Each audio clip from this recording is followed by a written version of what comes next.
আসসালামু আলাইকুম রহমতুল্লাহ। প্রিয় দর্শক কেমন আছেন? আশা করি ভালো আছেন। প্রিয় দর্শক 6 মাস পর ফিরে যা বললেন সাকিব, চলুন বিস্তারিত জেনে নিই। প্রিয় দর্শক, লাহোর কালান্দাসের জন্য do or die match. Peshawar জালমির কাছে কালকের ম্যাচটা হেরে গেলে টুর্নামেন্ট থেকে ছিটকে পড়বে শাহিন আফ্রিদির দল। গুরুত্বপূর্ণ এই ম্যাচের আগে লাহোর দলে যোগ দিয়েছেন বাংলাদেশের অলরাউন্ডার সাকিব আল হাসান। আজ দলে যোগ দেওয়া সাকিব আগামীকালের ম্যাচে ভালো করার প্রত্যাশার কথা জানিয়েছে। লাহোর কালান্দাসের পোস্ট করা এক ভিডিওতে সাকিব বলেন, পিএসএলে আবারও ফিরতে পেরে রোমাঞ্চিত। আশা করছি আগামীকালকার ম্যাচটি ভালো যাবে। ম্যাচটি খুবই গুরুত্বপূর্ণ, সেটার জন্য অপেক্ষা করছি। সাকিবকে দলে নেওয়ার ব্যাপারে ফ্রাঞ্চাইজি জানিয়েছে, হাতে চোট পাওয়া ডেল মিচেলের বদলি হিসেবে সাকিবকে দলে নেওয়া হয়েছে। তাই শুধু মিচেল নন, এই দলের পরিবর্তন আসছে আরও।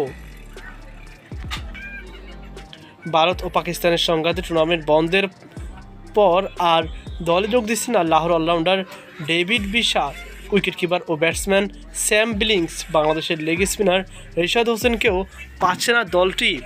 তাদের অনুপস্থিতি গত নভেম্বর পর পেশাদার ম্যাচ না খেলা সাকিবকে খেলার সুযোগ করে দিয়েছে। সুযোগ পেয়েছেন শ্রীলঙ্কার বানুকা রাজাপক্ষেও। তিনিও গত জানুয়ারির পর আর প্রতিযোগিতামূলক ক্রিকেট খেলেননি। পিএসএলে এর আগে পেশোয়ার জালমি ও করাচি কিংসের হয়ে খেলেছেন সাকিব। লাহোরের হয়ে খেলবেন এবারই প্রথম। তো প্রিয় দর্শক, এই ছিল আমার সর্বশেষ আপডেট। সকল বার্তা আজকে পর্যন্ত। আল্লাহ হাফেজ।